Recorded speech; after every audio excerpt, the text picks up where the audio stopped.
الحمد لله رب العالمين والصلاة والسلام على أشرف الأنبياء والمرسلين أما بعد فأعوذ بالله من الشيطان الرجيم من همزه ونفخه ونفثه بسم الله الرحمن الرحيم رب اشرح لي صدري ويسر لي أمري واحلل عقدة من لساني يفقه قولي اللهم انفعنا بما علمتنا وعلمنا ما ينفعنا وزدنا علما فبشر عباد الذين يستمعون القول فيتبعون أحسنه أولئك الذين هداهم الله وأولئك هم أولو الألباب أعوذ بالله من الشيطان الرجيم بسم الله الرحمن الرحيم وإن خفتم ألا تقسطوا في اليتامى فانكحوا ما طاب لكم من النساء مثنى وثلاث ورباع وإن خفتم اور اگر تم ڈرو اللہ تقسطوا فی الیتامى یہ کہ نہ تم انصاف کر سکو گے یتیموں کے بارے میں فانکحوا ما طاب لکم پس نکاح کر لو جو اچھی لگے تمہیں من النساء عورتوں سے مثنى دو دو وثلاثا تین تین ورباع اور چار چار فإن خفتم ألا تعدلوا پس اگر تم ڈرو یہ کہ تم عدل نہیں کر سکو گے فواحدۃ تو پھر ایک ہی او ما ملکت ایمانکم یا پھر جس کے مالک ہوئے تمہارے دائیں ہاتھ یعنی تمہاری لونڈی ذالک ادنی الا تعولوا یہ زیادہ قریب ہے کہیں تم زیادتی نہ کر بیٹھو تو فرمایا کہ اگر وَإِنْ خِفْتُمْ أَلَّا تُقْسِطُوا فِي الْيَتَامَى اگر تمہیں ڈر ہو کہ تم یتیموں کے بارے میں انصاف نہیں کر سکو گے تو پھر نکاح کر لو جو اچھی لگیں تمہیں عورتیں دو دو تین تین چار چار اگر تم یتیموں کے بارے میں انصاف نہ کر سکو اگر تمہیں یہ ڈر ہو تو پھر دیگر عورتوں سے شادی کر لو جو تمہیں اچھی لگتی ہیں دو ہوں یا تین ہوں یا چار ہوں یہاں نکاح کی بات ہے اور اللہ تعالیٰ نے دو نکاح تین نکاح اور چار نکاح کی اجازت دی ہے چار نکاح کی بات کی ہے وہ عورتیں جو اچھی لگیں لیکن اس نکاح کے ساتھ یتیموں کے ساتھ انصاف کرنے کا کیا تعلق ہے یتیموں کے ساتھ کیا تعلق ہے اس کا سیدہ عائشہ رضی اللہ عنہا سے اس آیت کریمہ کی شرح میں مروی ہے کہ جاہلیت میں لوگ کیا کرتے تھے کہ اگر کوئی لڑکی ان کی زیر کفالت ہوتی کوئی یتیم لڑکی اس لڑکی کے پاس مال بھی ہوتا اس کا باپ مالدار ہوتا لیکن وہ باپ فوت ہو جاتا اب وہ جو لڑکی کسی کی زیر کفالت ہوتی تو وہ اس کے مال کی وجہ سے اس کی خوبصورتی کی وجہ سے مال کی وجہ سے اس سے شادی کر لیتا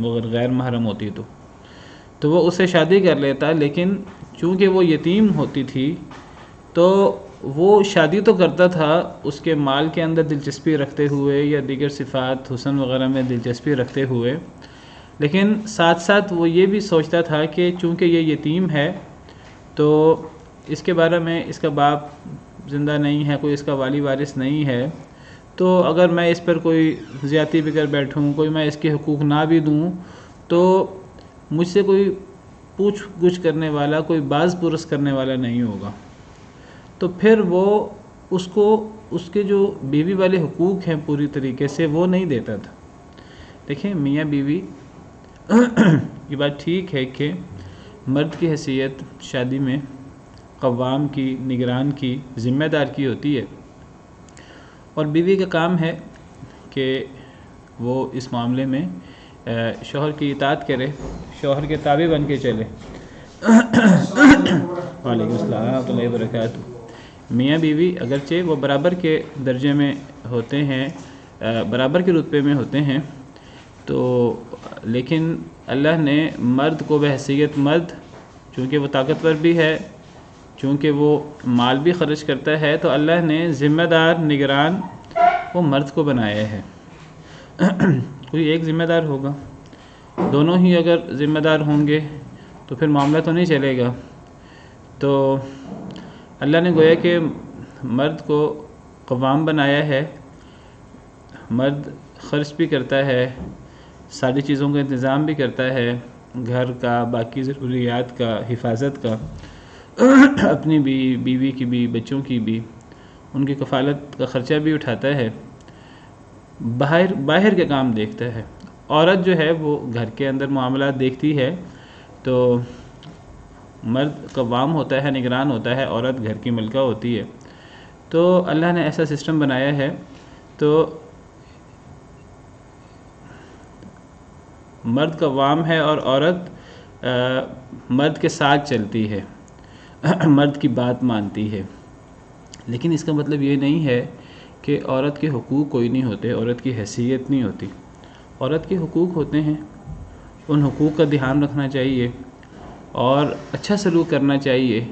انسان جتنا اچھا سلوک کر سکتا ہے، جس طرح انسان اپنی بیٹی سے اچھا سلوک کرتا ہے، اپنی ماں سے اچھا سلوک کرتا ہے، اپنی بہن سے اچھا سلوک کرتا ہے، دیگر لوگوں سے، عورتوں سے جو رشتہ دار ہیں ان سے اچھا سلوک کرتا ہے، تو انسان کو اپنی بیوی سے بھی، جس سے اس کا بہت گہرا تعلق ہوتا ہے، اتنا گہرا تعلق ہوتا ہے کہ اس کے قریبی رشتہ دار دیگر خواتین کے مقابلے میں بیوی سے اس کا بہت زیادہ قریبی تعلق ہو جاتا ہے، اتنا قریبی تعلق ہو جاتا ہے کہ اللہ نے اسے لباس قرار دیا ہے کہ شوہر بیوی کے لیے لباس ہے، بیوی شوہر کے لیے لباس ہے، اتنا قریبی تعلق۔ تو یہ جتنا قریبی تعلق ہو، جیسے ہم نے پہلی آیت کریمہ میں پڑھا، اتنا ہی زیادہ صلہ رحمی، حسن سلوک، حسن معاشرت کا دھیان کرنا چاہیے۔ لیکن اس کا مطلب یہ تو نہیں ہے، اللہ نے نظام چلانے کے لیے عورت سے کہا کہ عورت مرد کے تابع ہو کر چلے، اس کا مطلب یہ تو نہیں کہ وہ اب کوئی خادمہ ہے، وہ کوئی لونڈی ہے۔ لونڈی وہ الگ ہوتی ہے، لیکن بیوی تو خادمہ اور اس حیثیت میں نہیں ہوتی، وہ حیثیت میں برابر ہوتی ہے، معاملات چلانے کے لیے وہ تابع ہوتی ہے۔ اس کا مطلب یہ نہیں کہ اس کے حقوق نہیں ہیں، اس کے برابر کے حقوق ہوتے ہیں، بہت زیادہ حقوق ہوتے ہیں۔ تو جب اس کا باپ، اس کے بھائی وغیرہ موجود ہوں تو عام طور پہ تو وہ کہتے ہیں اپنی بیٹی سے، اپنی بہن سے کہ آپ نے نبھانے کی پوری کوشش کرنی ہے اور آپ نے ساتھ چلنا ہے۔ لیکن اس کا مطلب یہ نہیں ہے کہ جب شادی ہو جاتی ہے لڑکی کی تو وہ لڑکی کہیں بیچ دی ہے، اب اس کے ساری ذمہ داری اب شوہر کی ہے، اب شوہر ہی اس کے سارے معاملات دیکھے گا، اس کے ساتھ اچھا سلوک کرے، برا سلوک کرے، کوئی پوچھ نہیں سکتا۔ میاں بیوی کے معاملے میں بیوی کے باپ کو، بیوی کے بھائی کو، دیگر لوگوں کو دخل نہیں دینا چاہیے، عقل مندی اسی میں ہی ہے۔ لیکن اس کا مطلب یہ نہیں ہے کہ اس کو پھینک دیا ہے، اب مرد جو مرضی زیادتی کرے، جو مرضی برا معاملہ روا رکھے۔ نہیں، مرد کا کام ہے نکاح کے اندر اصل میں باپ اپنی ذمہ داری وہ اپنے داماد کو، شوہر کو سونپتا ہے۔ یعنی جس طرح میں نے شہزادیوں کی طرح اسے پالا ہے اور اس کی خواہشیں اور ضروریات پوری کی ہیں، تو اب میں یہ ذمہ داری تمہارے سپرد کرتا ہوں۔ شوہر کو بھی اسی طرح اسے ملکاؤں کی طرح اسے جو ہے وہ رکھنا چاہیے اور اس کو عزت و احترام دینا چاہیے۔ اسی لیے اللہ تعالیٰ فرماتے ہیں وَعَاشِرُوهُنَّ بِالْمَعْرُوفِ کہ اپنی بیویوں سے معروف طریقے سے حسن معاشرت رکھو۔ اور میں نے کل بھی ذکر کیا تھا، نبی صلی اللہ علیہ وسلم نے فرمایا کہ خیرکم خیرکم لأہلہ، تم میں سے سب سے بہتر وہ ہے جو اپنے گھر والوں سے سب سے بہتر ہے۔ وَأَنَا خَيْرُكُمْ لِأَهْلِي، آپ نے فرمایا کہ میں بطور مثال میں اپنے گھر والوں سے سب سے اچھا سلوک کرتا ہوں۔ اور یہ کوئی بیوی کے نیچے لگنے والی اور زن مرید ہونے والی کوئی بات نہیں ہے، یہ تو ایک بڑے فخر کی بات ہے، یہ تو حسن سلوک کی بات ہے۔ اگر کوئی شخص اپنی بیوی سے اچھا نہیں ہے تو وہ دوسروں سے کتنا ہی اچھا کیوں نہ ہو، تو وہ اچھے اخلاق والا اور اچھا مرد نہیں ہے۔ سب سے اچھا مرد وہ ہے جو اپنے گھر والوں سے سب سے اچھا ہے۔ لیکن وعلیکم السلام، میں ذکر کر رہا تھا کہ اگر شوہر اللہ تعالیٰ کے ان احکامات کا دھیان نہ رکھے، بیوی سے برا سلوک کرے، تو اللہ تعالیٰ نے بیوی کے باپ کو، بیوی کے بھائیوں کی جو ولایت ہے وہ اگرچہ انہوں نے اپنی ذمہ داری جو ہے وہ شوہر کو سونپ دی ہے، اس کا مطلب یہ نہیں ہے کہ اب جو ہے وہ اب ان کا تعلق ختم ہو گیا ہے، اب شوہر جو مرضی غلط سلط کرے، جو مرضی ظلم زیادتی کرے۔ اگر ظلم زیادتی ہوگی تو پھر باپ جو ہے وہ پوچھ گچھ کر سکتا ہے، بھائی پوچھ گچھ کر سکتا ہے کہ ہم نے یہ بیٹی اس لیے تو نہیں دی تھی، ہم نے اپنی بہن اس لیے تو نہیں دی تھی اس کے ساتھ ظلم زیادتی کی جائے۔ تو اس کو ایجاب اور قبول کہتے ہیں، جو نکاح کی بنیادی شرط ہے۔ ایجاب میں باپ یا بھائی جو بھی ولی ہوتا ہے لڑکی کا، وہ کوئی چیز واجب کرتا ہے شوہر پر، لڑکے پر۔ کیا واجب کرتا ہے؟ کہ جس طرح میں نے بڑی آؤ بھگت کے ساتھ اس لڑکی کو بچپن سے لے کے اب تک پالا ہے، اسی طرح میں اب یہ ذمہ داری تمہیں سونپ رہا ہوں، تم نے اسی آؤ بھگت کے ساتھ اس کا دھیان رکھنا ہے۔ یہ اسلام کا تقاضا ہے۔ شوہر کو اسی ذمہ داری کے ساتھ اور اسی اہمیت کے ساتھ بیوی کی آؤ بھگت کرنی چاہیے اور اس کا دھیان رکھنا چاہیے۔ اور اگر شوہر کمی کوتاہی کرے تو باپ بھائی پوچھ سکتے ہیں۔ وہ میں نے کہا کہ بلا وجہ بات میں باپ بھائی کو نہیں آنا چاہیے، ماں کو نہیں آنا چاہیے، لیکن اگر زیادتی زیادہ ہو جائے تو ان کا رشتہ ٹوٹ نہیں گیا۔ تو جن کے باپ بھائی وغیرہ ہوتے تھے تو مردوں کو پتہ ہوتا تھا کہ وہ پوچھیں گے، لیکن جب جس کے باپ بھائی وغیرہ نہ ہوتے، جو یتیم ہوتی، تو کئی دفعہ لوگ اس لیے شادی کر لیتے کہ چلو اس کے پاس مال ہے، یہ دوسری خصوصیات ہیں، خوبصورتی وغیرہ، اسے شادی کر لیتے ہیں، کبھی ظلم زیادتی ہو گیا تو کون پوچھے گا۔ تو اللہ تعالیٰ نے منع کر دیا کہ کسی کے یتیم ہونے کی وجہ سے، کسی کے کمزور ہونے کی وجہ سے، کسی کے باپ بھائی نہیں ہیں، تو اس کا مطلب یہ نہیں ہے جیسے ہم نے کل بھی پڑھا کہ اللہ بھی نہیں دیکھ رہا۔ اللہ اس سب کو دیکھتے ہیں۔ ایسے لوگوں کے بارے میں جس کا دنیا میں کوئی والی وارث نہ ہو، ایسے لوگوں کا زیادہ دھیان رکھنا چاہیے، کیونکہ جس کا والی وارث ہوگا وہ دنیا کے اندر پوچھ لے گا۔ جو دنیا کے اندر پوچھ لے گا، دنیا کے اندر معاملہ کسی سے زیادتی ہوگی تو دنیا کے اندر معاملہ حل ہو جائے گا۔ تو اگر کسی کا والی وارث نہیں ہے اور کسی نے یہ سمجھا کہ وہ کمزور ہے اور اس پہ زیادتی کی، تو یہ معاملہ پھر اگر دنیا میں حل نہ ہوا، قیامت کے دن حل ہوگا۔ جو معاملہ قیامت کے دن چلا گیا تو وہ بہت زیادہ ہوگا۔ اگر وہ نیکی کا ہے تو دنیا میں اگر اس کا بدلہ نہ ملے تو آخرت کا بدلہ بہت زیادہ ہوگا، اور اگر وہ گناہ ہے، برائی ہے، دنیا میں اگر اس کا بدلہ نہ ملا اور اگر آخرت میں اس کا بدلہ ملا تو وہ پھر بہت زیادہ ہے، اس کو پھر سہارا نہیں جا سکتا، اس کو پھر برداشت نہیں کیا جا سکتا۔ تو اللہ تعالیٰ نے منع کر دیا کہ کوئی کسی یتیم لڑکی سے اس وجہ سے شادی کرے کہ مجھے پورے حقوق نہیں دینے پڑیں گے، مجھ سے کوئی پوچھ گچھ کرنے والا نہیں ہوگا۔ اللہ نے فرمایا پھر تم ایسے عورتوں سے شادی کر ہی نہیں سکتے، پھر تم یتیم لڑکیوں سے اس وجہ سے شادی نہ کرو کہ کوئی پوچھنے والا نہیں ہوگا۔ تو جب یتیم لڑکیوں سے اس وجہ سے شادی نہیں ہو سکتی کیونکہ پوچھنے والا نہیں ہے، تو پھر یاد رکھیے کہ پھر صاحب حیثیت لوگوں کو کم حیثیت لوگوں میں اس لیے شادی نہیں کرنی چاہیے کہ ہم سے یہ پوچھ نہیں سکیں گے۔ اسی اصول کے مطابق بعض لوگ باقاعدہ جو ہے وہ صاحب حیثیت ہوتے ہیں، وہ کم حیثیت کے لوگوں میں شادی کرتے ہیں صرف اس لیے کہ ہم جو کریں ہمیں کوئی پوچھ نہ سکے، برابر کی حیثیت سے ہوں گے تو پوچھیں گے۔ ہم اپنی پوری آزادی کے ساتھ جو ہے وہ جو ہم کرنا چاہیں وہ نہیں کر سکیں گے، تو کم حیثیت کے ہمارے سسرال والے ہونے چاہیے، کم حیثیت کے نہیں ہونے چاہیے۔ اگر یہ نیت ہے تو پھر شادی نہ کرو، پھر ان کو چھوڑ کر پھر برابر کے درجے میں شادی کر لو، یتیم لڑکی سے شادی نہ کرو۔ اللہ تعالیٰ جو تمہیں اچھی لگتی ہیں، تمہارے برابر کی عورتیں، تمہارے لیول کی عورتیں، تو 2 3 4 سے شادی کر لو۔ تو پچھلی آیت سے بھی پتہ لگا کہ یتیم کو یتیم سمجھ کر اس کا مال کھانا، اس کے اچھے مال کی جگہ ردی مال دے دینا، اس کے مال کو بد نیتی کے ساتھ اپنے مال کے ساتھ ملا لینا، یہ سب چیزیں اصل میں کمزوروں کو کمزور سمجھ کر ان کی حق تلفی والی جو ساری باتیں ہیں، یہ اسلام کے نظر میں بہت بڑا گناہ ہے۔ اور انہی میں یہ چیز آتی ہے کہ کسی کم حیثیت سے اس لیے شادی کر لینا کہ کوئی پوچھنے والا نہیں ہوگا، وہ یتیم ہو، وہ غریب ہو، وہ کم حیثیت ہو، اور شادی کرنے میں نیت یہ ہو کہ کوئی پوچھنے والا نہیں ہوگا، تو یہ بہت بڑا گناہ ہے، اور اسی کا نام مفلسی ہے۔ نبی صلی اللہ علیہ وسلم نے صحابہ کرام سے پوچھا کہ تمہیں پتہ ہے مفلس کون ہوتا ہے؟ تو صحابہ کرام نے عرض کیا کہ مفلس وہ ہوتا ہے جس کے پاس کھانے پینے کو پورا نہ ہو، محتاج ہو۔ آپ نے فرمایا کہ یہ مفلس نہیں ہے، اصل مفلس تو وہ ہے کہ قیامت کے دن اللہ کے پاس جب معاملات ہوں گے اور اللہ فیصلہ کر رہے ہوں گے تو کسی نے کسی پر زیادتی کی ہوگی، کسی نے کسی کا حق مارا ہوگا، کسی کو مارا ہوگا، کسی کو گالی دی ہوگی، کسی کی غیبت کی ہوگی، کسی کی چوری کی ہوگی، کسی کا مال کھایا ہوگا، کسی پر کوئی زیادتی کی ہوگی، تو کیا ہوگا کہ جس نے زیادتی کی ہے ظالم تو ظالم کی نیکیاں وہ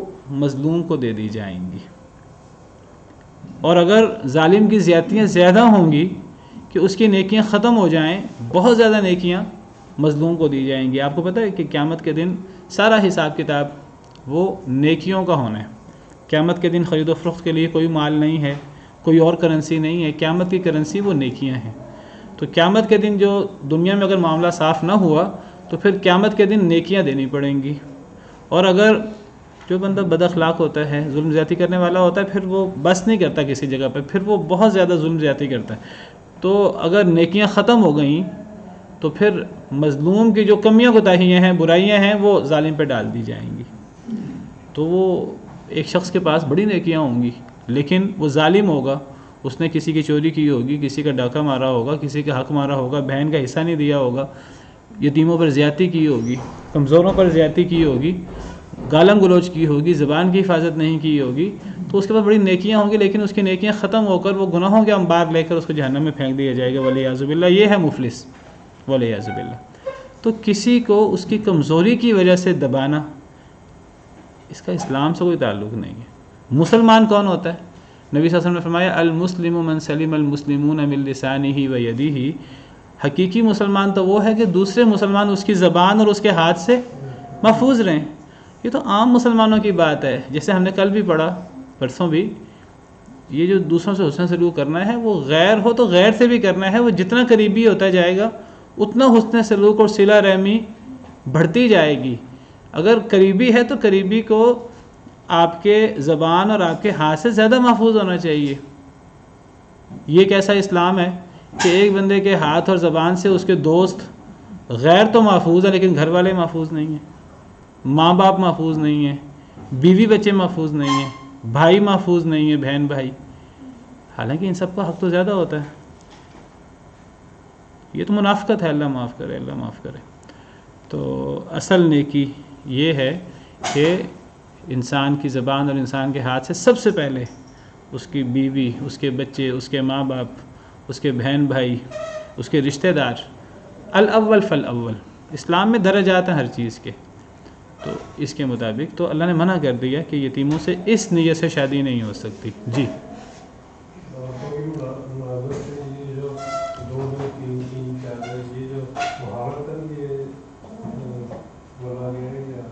یہ شادی کی بات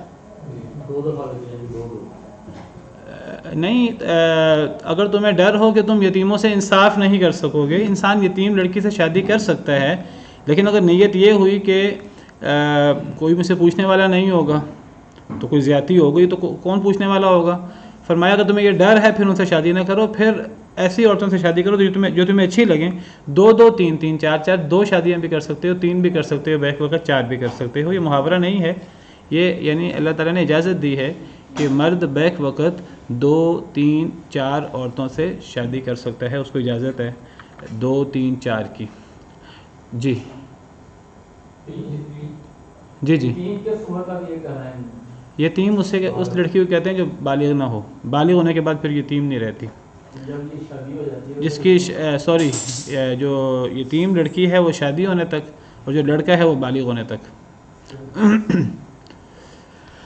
اچھا جی، یہاں بہرحال اللہ تعالیٰ نے بات کی کہ اگر یتیم کے تم حقوق کا دھیان نہ رکھ سکو، انصاف نہ کر سکو، تو پھر تمہیں ایسی عورتوں سے شادی کرنی چاہیے جو تمہیں اچھی لگیں۔ اس سے پتہ لگتا ہے کہ انسان کو جب شادی کرنی چاہیے تو انسان کو ایسے گھرانے میں ایسی عورتوں سے شادی کرنی چاہیے کہ جو اچھی لگے انسان کو، اور تو خوب دیکھ بھال کر پسند کے ساتھ شادی ہونی چاہیے، لیکن وہ بتا دیا دیگر نصوص میں کہ پسند کا معیار کیا ہونا چاہیے، اچھا لگنے کا معیار کیا ہونا چاہیے۔ اچھا لگنے کا معیار صرف خوبصورتی، صرف مال و دولت، صرف حسب نسب نہیں ہے، یہ بھی ہیں، لیکن سب سے اچھا معیار، سب سے اصل بنیادی معیار وہ دین ہے۔ دین کے ساتھ جو بھی مزید صفت مل جائے تو وہ سونے پہ سہاگا ہے، لیکن اگر دین نہیں ہے، دین نہ ہو تو پھر مال، حسب نسب، پھر خوبصورتی، پھر ان کی کوئی حیثیت نہیں ہے۔ آپ یہ سمجھیے کہ دین کا ایک نمبر ہے، باقی ہر چیز کا 0 ہے۔ دین ہوگا تو دین کے ساتھ 0 لگاتے رہیں، جتنے بھی 0 لگ جائیں اتنی اچھی بات ہے۔ اگر ایک طرف صرف دیندار ہے، دوسری طرف دیندار بھی ہے اور مالدار بھی ہے، تو دیندار پلس مالدار سے کر لیں. ایک طرف صرف دیندار ہے، ایک طرف دیندار پلس خوبصورتی بھی ہے، تو اس خوبصورت سے کر لیں. لیکن ایک طرف مال ہے یا خوبصورتی ہے، دین نہیں ہے، دوسری طرف دین ہے اور مال اور خوبصورتی نہیں ہے، تو پھر نمبر دین کے ہیں. نبی صلی اللہ علیہ وسلم نے فرمایا فَاظْفَرْ بِذَاتِ الدِّین تَرِبَتْ یَدَاکَ، دیندار لڑکی سے شادی کرو تمہارے ہاتھ خاک آلود ہوں. یہ تو لڑکی کی بات ہے. اسی طرح بیٹیوں کی شادی کرنی ہو تو فرمایا کہ اگر تمہارے پاس کوئی ایسا لڑکا رشتہ لے کر آئے کہ جس کے دین اخلاق سے تم راضی ہو، تمہیں اس کے دین اخلاق پر کوئی اعتراض نہیں ہے، چاہے مال پر اعتراض ہو، حسب نسب پر اعتراض ہو، اگر تمہیں اس کے دین اور اخلاق پر کوئی اعتراض نہیں ہے، کوئی ایسا رشتے کا پیغام بھیجے تو شادی کر دو. اگر نہیں کرو گے اور دین اخلاق کو چھوڑ کر باقی چیزوں کو ترجیح دو گے تو فرمایا کہ بہت بڑا فساد برپا ہوگا. اتنا بڑا فساد معاشرے میں برپا ہو جائے گا، پھر وہ جو صحیح وہ معاشرہ جو اسلام اللہ تعالیٰ جو معاشرہ قائم کرنا چاہتے ہیں، پھر وہ معاشرہ قائم نہیں ہوگا. مرد ہو تو مرد کے لیے بھی دین، اور دین کے ساتھ اخلاق اگرچہ دین کے اندر شامل ہے، لیکن اہمیت کے لیے مرد کے اندر اخلاق، کیونکہ مرد کا ہاتھ اوپر ہوتا ہے تو اس کا اخلاق کی، دین کے ساتھ اخلاق کی بھی بات کی، اگرچہ اخلاق دین کے اندر شامل ہے. اہمیت کے لیے اخلاق کو الگ بیان کر دیا، عورت کے لیے دین کو بیان فرمایا. تو جو عورتیں اچھی لگیں، تو اچھائی کا معیار انسان دین رکھے، دین کے ساتھ باقی صفات بھی. تو فرمایا کہ 2 سے کر سکتے ہو، 3 سے کر سکتے ہو، 4 سے کر سکتے ہو. تو اللہ تعالیٰ نے فرمایا کہ اگر یتیم سے شادی کرنے میں تمہیں بے انصافی کا ڈر ہے تو پھر دیگر عورتوں سے شادی کر لو. شروع 2 سے کیا ہے. تو بہرحال اس سے پتہ لگتا ہے کہ کثرت ازواج جو ہے یہ اس کی اسلام میں صرف اجازت ہی نہیں ہے بلکہ اس کی حوصلہ افزائی بھی کی گئی ہے. کیونکہ یہاں اب شادی کی بات تھی، تو جب شادی کی بات ہے تو پھر اللہ تعالیٰ نے فرمایا کہ اگر یتیم سے شادی کرنے میں تمہیں بے انصافی کا ڈر، اگر بے انصافی کا ڈر نہیں ہے تو اس سے شادی کر سکتے ہو. شادی کرنا منع نہیں ہے یتیم لڑکی سے، بے انصافی کا ڈر ہو پھر منع ہے. تو پھر تم آزاد عورتوں سے برابر کی عورتوں سے شادی کر لو. 2 سے شروع کیا ہے، جس سے پتہ لگتا ہے کہ اس کی حوصلہ افزائی کی گئی ہے اسلام میں. بہرحال کوئی ایسا ضروری حکم نہیں ہے کہ یہ کیا جائے گا تب ہی جو ہے وہ کثرت ازواج ہوگی تو پھر ہی جو ہے وہ اسلامی نظام چلے گا. ایک شادی کے ساتھ بھی چل سکتا ہے. بہرحال 2 سے ابتدا کی ہے، 2 3 3 4 4 تک کی اجازت دی ہے. 4 سے زیادہ کی اجازت نہیں ہے عام مرد کے لیے. نبی کریم صلی اللہ علیہ وسلم نے جو شادیاں 9 کیں تو وہ آپ کی خاصیت تھی جس کا احادیث مبارکہ سے پتہ لگتا ہے. تو نبی صلی اللہ علیہ وسلم کی 9 شادیاں ایک وقت میں، آپ کی اگرچہ شادیاں 9 سے زیادہ ہیں لیکن ایک وقت میں 9 عورتیں آپ کے نکاح میں تھیں، تو یہ آپ کی خصوصیت ہے. یہ سمجھنا کہ 9 عورتیں رکھی جا سکتی ہیں یہ نبی صلی اللہ علیہ وسلم کی خصوصیت نہیں ہے، یہ بات صحیح نہیں ہے. میں نے اس لیے وضاحت کر دی کیونکہ بعض لوگ کہتے ہیں جی مثنا وثلاث ورباع، وہ کہتے ہیں کہ اللہ تعالیٰ نے کہا ہے 2 سے شادی کر لو، 3 سے شادی کر لو، 4 سے کر لو. اس سے 2 3 4 مراد نہیں ہے، 2 جمع 3 جمع 4 مراد ہے. 2 جمع 3 جمع 4 کتنا بنتا ہے؟ 9. بعض کہتے ہیں دیکھو جی یہاں 9 کی اجازت ہے تو نبی صلی اللہ علیہ وسلم نے بھی ایک وقت میں 9 رکھی تو عام مسلمان بھی 9 کر سکتے ہیں. نہیں، یہ اس آیت کی تفسیر یہ نہیں ہے. یہ تفسیر نبی صلی اللہ علیہ وسلم نے بیان نہیں کی، نہ یہ تفسیر صحابہ کرام نے سمجھی ہے. نبی صلی اللہ علیہ وسلم نے باقاعدہ وضاحت کی ہے کہ 4 سے زیادہ ایک عام مرد، مسلمان مرد شادی نہیں کر سکتا. کئی لوگ جاہلیت میں زیادہ شادیاں کر لیتے تھے، تو کئی لوگ مسلمان ہوئے، ان کی ایک صحابی مسلمان ہوئے 10 شادیاں تھیں. آپ نے فرمایا 6 کو طلاق دے دو، باقی 4 تم ایک وقت میں رکھ سکتے ہو. ایک صحابی مسلمان ہوئے، ان کی 5 بیویاں تھیں. آپ نے فرمایا کہ ان میں سے ایک کو طلاق دینی ہوگی تو باقی 4 اپنے پاس رکھنی ہوں گی. تو یہ 2 2 3 3 4 4 سے مراد 2 کر لو یا 3 کر لو یا 4 کر لو. 2 جمع 3 جمع 4 نہیں ہے. ہاں وہ جو نبی صلی اللہ علیہ وسلم کی 9 ہیں وہ اس کی روشنی میں نہیں ہے، وہ آپ کی خصوصیت ہے. تو 4 سے زیادہ نہیں ہو سکتی ایک وقت میں. ہاں اگر کوئی فوت ہو جائے تو پھر 4 پوری کی جا سکتی ہیں. بہرحال یہ اجازت ہے. تو لیکن یہ مشروط ہے. فَإِنْ خِفْتُمْ أَلَّا تَعْدِلُوا، بس اگر تمہیں ڈر ہو کہ تم عدل نہیں کر سکو گے، فواحدۃ تو پھر ایک ہی، او ما ملکت ایمانکم یا پھر جس کے مالک ہوں تمہارے دائیں ہاتھ، اگر تم عدل نہ کر سکو. دیکھیں عدل کرنا شرط ہے. دیکھیے جب اللہ تعالیٰ نے فرمایا کہ اگر تمہیں ڈر ہو کہ تم یتیم لڑکی سے انصاف نہیں کر سکو گے تو پھر یتیم کو چھوڑ کر دوسری عورتوں سے شادی کر لو.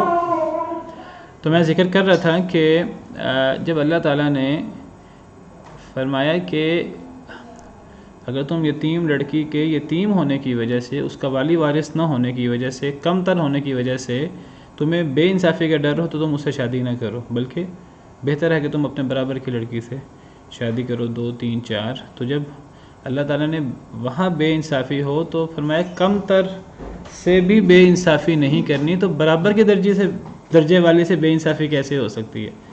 وہاں عدل کے خلاف کام کیسے ہو سکتا ہے؟ تو نکاح کے لیے یہ بنیادی شرط عدل ہے، عدل و انصاف ہے کہ انسان برابری کرے، عدل و انصاف کرے. اگر ایک انسان عدل و انصاف کرے تو وہ یتیم لڑکی سے بھی شادی کر سکتا ہے. لیکن اگر ایک انسان کو پتہ ہو کہ میرا مزاج اتنا پختہ نہیں ہے، ممکن ہے مجھ سے زیادتی ہو جائے، کہ پوچھنے والا نہیں ہے، پھر انسان کو شادی نہیں کرنی چاہیے. اسی طرح جب انسان اپنے برابر کی عورتوں سے شادی کرے تو وہ پھر عدل کرے، 2 ہوں 3 ہوں 4 ہوں، عدل شرط ہے. فرمایا فَإِنْ خِفْتُمْ أَلَّا تَعْدِلُوا پس اگر تمہیں ڈر ہو یہ کہ تم عدل نہیں کر سکو گے، فَوَاحِدَةً تو پھر ایک پر اکتفا کرو، او ما ملکت ایمانکم یعنی ایک برابر درجے کی، او ما ملکت ایمانکم یا پھر جس کا مالک تمہارے دائیں ہاتھ ہوئے، یا پھر لونڈی وغیرہ وہ ساتھ ہو سکتی ہے. لونڈی وغیرہ ایک ہو تب بھی ساتھ ہو سکتی ہے، 2 ہوں 3 ہوں 4 ہوں تو اس کے ساتھ لونڈی وغیرہ وہ مزید ہو سکتی ہیں. تو لونڈی کے ساتھ لونڈی اور بیوی ان کے درمیان عدل ضروری نہیں ہے، کیونکہ لونڈی کا مقام کم ہے. تو اگر تمہیں یہ ڈر ہو کہ تم عدل نہیں کر سکو گے پھر ایک ہی. تو اس سے پتہ لگا کہ کثرت ازواج کی اجازت موجود ہے شریعت میں، بلکہ حوصلہ افزائی ہے، لیکن یہ مشروط ہے عدل کے ساتھ. اسی لیے فرمایا ذالک ادنی اللہ تعولوا، یہ زیادہ قریب ہے کہ تم زیادتی نہ کر بیٹھو. اگر تمہیں بے انصافی کا ڈر ہے پھر ایک ہی کرو، پھر ایک زیادہ بہتر ہے کہ تم زیادتی نہ کر بیٹھو.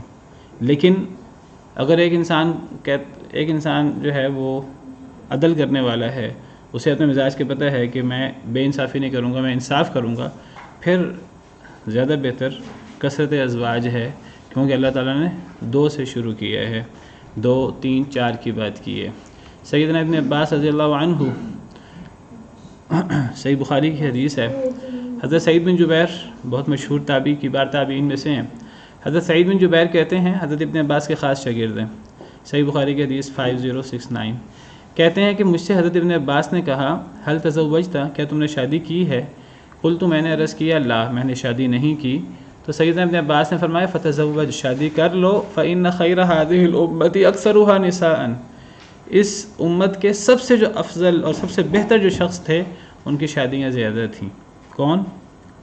نبی کریم صلی اللہ علیہ وسلم. یعنی مطلب یہ ہے کہ یہ شادی کرنا کوئی دنیا داری نہیں ہے، اور شادی نہ کرنا کوئی دینداری نہیں ہے.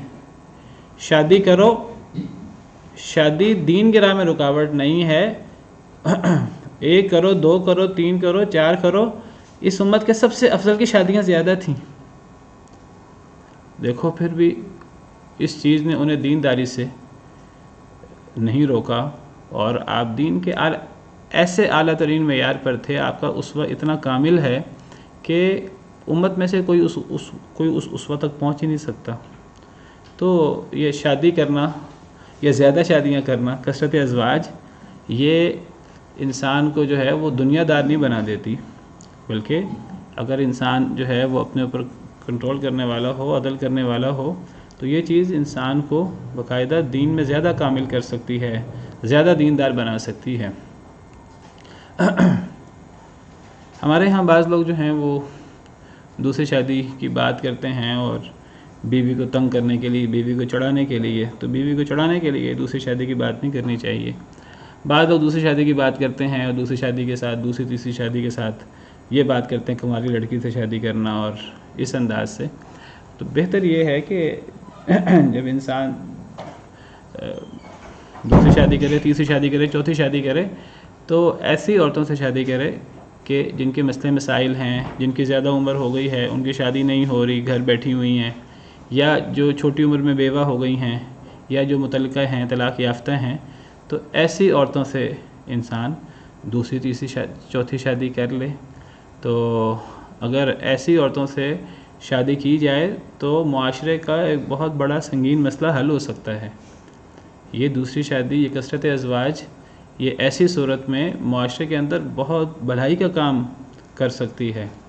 ہمارے ہاں اصل میں ہندوانہ معاشرے کے ساتھ ہم رہتے رہے، اور ان کی وجہ سے ان کے ہاں دوسری تیسری شادی کے جو ان کے اکثر ہیں، اگرچہ ہندوؤں میں ایسے بعض قبائل ہیں، بعض ایسی قومیں ہیں کہ وہاں کثرت ازواج موجود ہے، اور وہاں بڑی غلط قسم کی کثرت ازواج موجود ہے. وہاں بعض دفعہ ایک ہی عورت کے کئی شوہر بھی ہیں، ایسے لوگ بھی موجود ہیں. لیکن یہ چیز کم ہے ان کے ہاں جو زیادہ لوگ ہیں تو وہاں کثرت ازواج نہیں ہے، بلکہ وہ کہتے ہیں کہ اگر شوہر فوت ہو جائے، بیوی اگر موجود ہو تو بیوی شوہر کے بعد آگے شادی بھی نہ کرے، بلکہ وہ شوہر کے ساتھ ہی جل مرے. یہ ان کے مذہب میں ستی کی رسم، تو یہ ان کی مذہبی رسم ہے.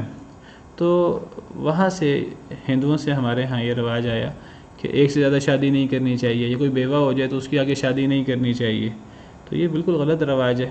اسلام میں نبی صلی اللہ علیہ وسلم کے دور میں کوئی عورت اگر بیوہ ہو جاتی یا اس کو طلاق ہو جاتی تو اس کی آگے فوراً شادی ہو جاتی. لوگ دوسری تیسری شادی کر لیتے، اور لوگ پہلی شادی بیوہ کے ساتھ، مطلقہ کے ساتھ کرنے میں بھی حرج محسوس نہیں کرتے تھے. اور اگر کوئی حرج محسوس کرے کہ میری تو پہلی شادی ہے، تو دوسری تیسری چوتھی شادی میں کوئی بندہ حرج محسوس نہ کرے. اور ہمارے ہاں اب ہندوانہ معاشرے کے اثر کی وجہ سے لوگ ایک شادی کے ساتھ کسی کے خفیہ تعلقات ہوں، کوئی ادھر ادھر منہ ماری کرتا رہے، تو وہ کوئی زیادہ قابل مذمت نہیں ہے. دوسری شادی کی بات کرنا ایسے جیسے کہ کسی نے کوئی اللہ معاف کرے کسی زنا کی بات کر دی ہے، کسی اس نے کوئی بہت ہی غلط بات کر دی ہے. وہ کہتے ہیں دیکھو جی یہ چسکے کے لیے، اور یہ اس جائیداد کا بٹوارا ہو جائے گا، یہ ہو جائے گا، وہ ہو جائے گا. بھائی جائیداد کے بٹوارے کی بات ہے تو وہ پہلی شادی سے بھی جو ہے نا، وہ اولاد اگر ہوگی اور پھر زیادہ، دیکھیں ایک شادی کے ساتھ بھی نبی صلی اللہ علیہ وسلم نے فرمایا کہ زیادہ اولاد ہونی چاہیے. تزوج الولود الودود فإنی مکاثر بکم الامم. ایسی عورتوں سے شادی کرو جو بہت محبت کرنے والی ہوں، جن کے زیادہ بچے ہوں. میں قیامت کے دن اپنی امت کی کثرت پر فخر کروں گا تمہاری وجہ سے، جس کے بچے زیادہ ہوں گے. تو وہ تو بچے زیادہ ہوں گے، پھر بھی جائیداد کا مسئلہ ہے. تو باقی یہ ہے کہ اگر اس کثرت ازواج کو اگر موڑ دیا جائے زیادہ عمر کی عورتوں کی شادی کی طرف، اور بیوہ عورتوں کی شادی کی طرف، مطلقہ عورتوں کی شادی کی طرف، تو اس سے معاشرے کے اندر ایک بہت بڑی بھلائی پیدا ہو سکتی ہے. اور یہ اصل میں آپ سمجھیے کہ اس میں زیادہ فائدہ مردوں کا نہیں ہے، اس میں زیادہ فائدہ عورتوں کا ہے، بلکہ مردوں پر تو ذمہ داری پڑتی ہے. دیکھیں شادی وہی کرے گا دوسری تیسری چوتھی جس کے پاس استطاعت ہوگی. جس کے پاس استطاعت ہوگی تو گویا کہ ایک مرد جب شادی کرتا ہے تو وہ ایک عورت سے شادی نہیں کرتا، وہ عورت کے ماں باپ، اس کے بہن بھائی، اس کے بچے اگر ہوں پہلے، تو مرد ان کا ذمہ دار ہوتا ہے. نبی صلی اللہ علیہ وسلم نے حضرت خدیجہ سے شادی کی، حضرت ام سلمہ وغیرہ سے شادی کی، آپ ان کے بچوں کے کفیل بنے جو آپ کے اپنے بچے نہیں تھے. تو اصل میں جب مرد شادی کرتا ہے تو پورے خاندان کا آپ سمجھیے وہ ذمہ داری اٹھاتا ہے. دیکھیں اگر عورت کا باپ بیمار ہوگا یا عورت کے باپ کو ضرورت ہوگی، عورت کیا کرے گی؟ اپنے شوہر سے کہے گی. تو شوہر کو جس طرح اپنے ماں باپ کے لیے شوہر کو کرنا چاہیے، بیوی کے ماں باپ کے لیے بھی کرنا چاہیے، اور کرتے ہیں. اخلاق والے لوگ کرتے ہیں اور کرنا چاہیے. کوئی بیوی کے بھائی کو، رشتہ دار کو کوئی مسئلہ ہوگا، اگر شوہر کے پاس استطاعت ہو تو شوہر کو اس مسئلے کو حل کرنا چاہیے. اللہ تعالیٰ نے جس طرح ایک نسبی رشتہ رکھا ہے، اسی طرح اللہ نے ایک سسرالی رشتہ رکھا ہے. جس طرح نسبی رشتے کے ساتھ صلہ رحمی کی بات ہے تو سسرالی رشتے کے ساتھ بھی صلہ رحمی کی بات ہے. اس کی اہمیت ہے بہت زیادہ. نبی صلی اللہ علیہ وسلم تو آپ رشتہ داری چھوڑیں بیوی کی، آپ تو اپنی بیوی کی سہیلیوں کا آپ دھیان رکھتے تھے حضرت خدیجہ کی وفات کے بعد بھی. تو یہاں تو بیوی کی سہیلیوں کی بات ہے. اگر بیوی کے ماں باپ ہوں، بیوی کے بہن بھائی ہوں، تو ان کا ذمہ داری کون ہوگا؟ مرد ہی ہوگا. اور کون ہوگا اگر اس کے پاس استطاعت ہے تو. تو یہ دوسری تیسری شادی کرنا یہ کوئی آپ سمجھیے کہ کوئی چسکا یا کوئی یہ نہیں ہے. اگر حقیقت میں دیکھا جائے یہ تو بہت بڑی ذمہ داری ہے. یہ تو گویا کہ ایک مرد ذمہ داری اٹھاتا ہے کہ میں دوسرے خاندان کی ذمہ داری اٹھا لیتا ہوں, میں تیسرے خاندان کی ذمہ داری اٹھا لیتا ہوں, میں چوتھے خاندان کی ذمہ داری اٹھا لیتا ہوں. اور یہ اصل میں عورتوں کا فائدہ ہے. طلاق یافتہ, بیوہ, بڑی عمر کی عورتیں, اور میں یہ بھی نہیں کہتا کہ دوسری تیسری شادی وہ طلاق یافتہ سے ہی ہونی چاہیے, بیوہ سے ہی ہونی چاہیے, وہ چھوٹی عمر کی لڑکی سے بھی ہو سکتی ہے. لیکن اگر وہ اس طرح مجبوری والی عورتوں سے وہ شادی کی جائے تو یہ ہمارے ہاں جو لوگ اس کو ایک معیوب سمجھتے ہیں, اصل میں معیوب سمجھنے کی وجہ ہندوانہ معاشرہ یا یورپ کا ہمارے اوپر تسلط ہے. وہ کہتے ہیں ایک انسان منہ جتنا مرضی مارتا رہے, غلط کام کرتا رہے, لیکن ان کے ہاں جو ہے وہ ایک سے زیادہ شادی ان کے ہاں پابندی ہے. تو ہمارے ہاں وہ معیوب سمجھا جاتا ہے. اور عورتیں تو بعض دفعہ عورتوں کا تو غیرت ہوتی ہے, لیکن اللہ نے جب اجازت دی ہے تو اس پر اعتراض کرنے کا مطلب اصل میں اللہ کی دی ہوئی اجازت پر اعتراض بنتا ہے. تو یہ اعتراض صحیح نہیں ہے. باقی یہ ہے کہ اگر انسان انصاف کر سکے تو انسان کو یہ کام کرنا چاہیے. اگر ایک انسان انصاف نہ کر سکے تو پھر انسان کو پھر جو ہے زیادہ شادیاں نہیں کرنی چاہیے. بلکہ میں یہ بھی بتا دوں انصاف سے مراد کیا ہے. انصاف سے مراد ویسے تو اللہ تعالیٰ نے فرمایا ہے وَلَن تَسْتَطِيعُوا أَن تَعْدِلُوا بَيْنَ النِّسَاءِ, تم تو عورتوں میں عدل کرنے کی طاقت ہی نہیں رکھتے. بعض لوگوں نے اس سے یہ بھی استدلال کی, یہ آگے ہی اگلے پیج پہ 2 صفحوں کے بعد یہ آیت ہے, میں مزید وضاحت کر دوں گا وہاں, کہ تم اگر طاقت بھی رکھو, تم یہ طاقت ہی نہیں رکھتے کہ تم عورتوں میں عدل کر سکو. تو اللہ نے فرمایا کہ اصل میں عدل سے مراد یہ نہیں ہے جو عام لوگ سمجھتے ہیں. دیکھیے جس کی طرف دلی رجحان ہوگا وہاں تھوڑی زیادہ رغبت ہو جائے گی, وہاں انسان تو اصل میں عدل سے مراد جو اللہ نے یہاں شرط لگائی ہے کثرت ازواج کے لیے, اس عدل سے مراد عام عدل نہیں ہے. اس عدل سے مراد یہ ہے کہ یہ نہ ہو کہ ایک عورت بالکل معلق ہو جائے. وَلَن تَسْتَطِيعُوا أَن تَعْدِلُوا بَيْنَ النِّسَاءِ وَلَوْ حَرَصْتُمْ فَلَا تَمِيلُوا كُلَّ الْمَيْلِ فَتَذَرُوهَا كَالْمُعَلَّقَةِ. سورہ نساء آیت نمبر 149. ہاں یہ چوتھے پارہ ہم پڑھ رہے ہیں, تو یہ یہاں نہیں 5ویں پارے کے آخر میں ہے. یہ سورہ نساء کی ہی آیت نمبر 129 ہے.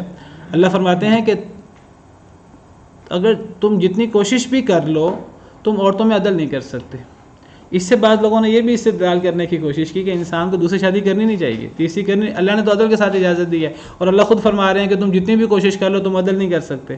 نہیں, اللہ نے آگے بتایا ہے, اللہ نے جو اجازت دی ہے بلکہ ترغیب دی ہے دوسری تیسری چوتھی شادی کی, اللہ نے بلا وجہ نہیں دی.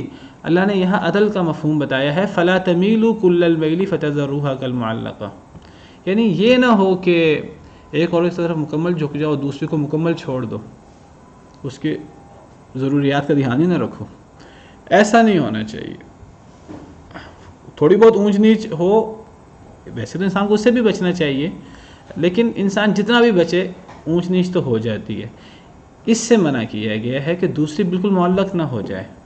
اور جو بندہ یہ کام کرتا ہے تو حدیث میں آتا ہے کہ قیامت کے دن وہ اللہ کے حضور آئے گا اور اس کا ایک حصہ اس کا جو ہے وہ زخم خوردہ ہوگا اور خراب ہوگا. تو ایک انسان کو عدل کرنا ہے.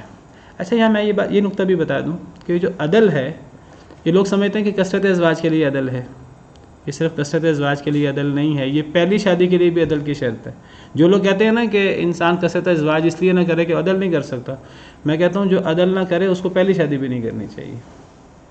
دیکھیے آپ آیت کا شروع دیکھیں کہ یتیم لڑکی جس کا سٹیٹس کم ہے, اور اس کے سٹیٹس کم ہونے کی وجہ سے کوئی بندہ یہ سمجھے کہ اس کا باپ نہیں ہے, اس کا بھائی نہیں ہے, مجھ سے پوچھے گا نہیں, تو اللہ نے فرمایا اس کے ساتھ بھی عدل کرنا ہے. اگر تمہیں وہاں عدل نہ کرنے کا ڈر ہو تو اس کو چھوڑ دو, پھر اس سے شادی نہ کرو, پھر تم اپنے برابر کی لڑکی سے شادی کر لو, تاکہ اگر تم سے کوئی عدل میں کمی کوتاہی ہو جائے تو اس کے باپ بھائی تم سے پوچھ لیں گے. تمہیں ان کا ڈر ہوگا, تم اللہ سے ڈرتے ہوئے نہیں کرو گے تو چلو ان کے ڈر کی وجہ سے تم عدل کر لو گے. تو کیا پھر ایک بیوی سے بے انصافی کرنا جائز ہے؟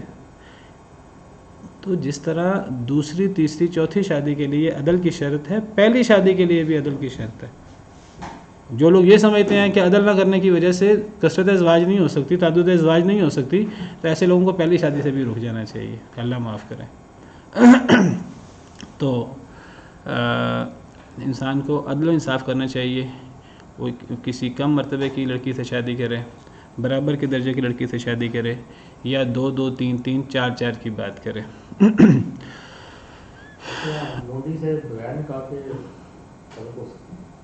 جب لونڈی سے نکاح ہو جائے گا پھر لونڈی تو نہیں رہے گی، پھر تو بیوی ہو جائے گی نا. لونڈی سے جب نکاح ہو جائے پھر لونڈی نہیں رہتی، پھر تو بیوی بن جاتی ہے نا. تو اللہ تعالیٰ نے وہ پھر بیوی ہو جاتی، پھر لونڈی نہیں رہتی. آزاد شخص کے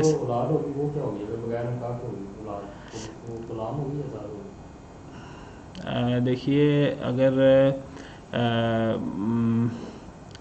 بہرحال لونڈی سے بغیر نکاح کے ہی تعلق قائم ہوتا ہے. کوئی بندہ اگر کسی کی لونڈی سے شادی کر لے تو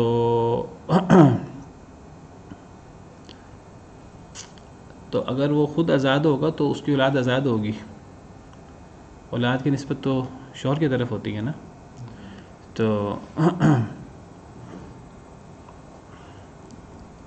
تو لونڈی سے تعلق کے لیے نکاح شرط نہیں ہے. نکاح کے بغیر بھی لونڈی سے تعلق ہو سکتا ہے، لیکن اس کے لیے یہ ضروری ہے کہ وہ اس طریقے سے لونڈی بنے جس طریقے سے لونڈی بننے کا طریقہ کار ہے. وہ جہاد کے ذریعے وہ صرف ایک طریقہ کار ہے کہ مسلمانوں اور کفار کی لڑائی ہو، اس ان کفار میں کچھ قیدی ہاتھ آ جائیں تو وہ ان کو غلام یا لونڈی بنایا جا سکتا ہے. تو ایسی صورت میں بغیر نکاح کے استبراء رحم کے بعد جو ہے وہ ان سے تعلق قائم کیا جا سکتا ہے. جی اولاد کی نسبت تو شوہر کی طرف ہوگی نا. اب نبی صلی اللہ علیہ وسلم کے جو بیٹے ابراہیم تھے وہ لونڈی سے تھے نا، حضرت ماریہ قبطیہ سے تھے. تو حضرت ابراہیم تو نبی صلی اللہ علیہ وسلم کی طرف ان کی نسبت ہے نا، تو وہ تو آزاد تھے نا، وہ تو ہاشمی تھے قریش. تو اولاد کی نسبت شوہر کی طرف ہوتی ہے. چلیں اتنا ہی کافی ہے. اگر ایک انسان کو پتہ ہو مجھ سے انصاف نہیں ہوگا، وہ انصاف یعنی دوسری معلق نہ ہو جائے. اگر ایک سے اتنا انصاف بھی نہیں ہو سکتا تو پھر جو ہے اس کو پھر کثرت ازواج نہیں کرنی چاہیے. ذالک ادنیٰ اللہ تعولوا، یہ زیادہ قریب ہے کہ تم زیادتی نہ کر بیٹھو. سبحان ربک رب العزۃ عما یصفون وسلام علی المرسلین والحمد للہ رب العالمین.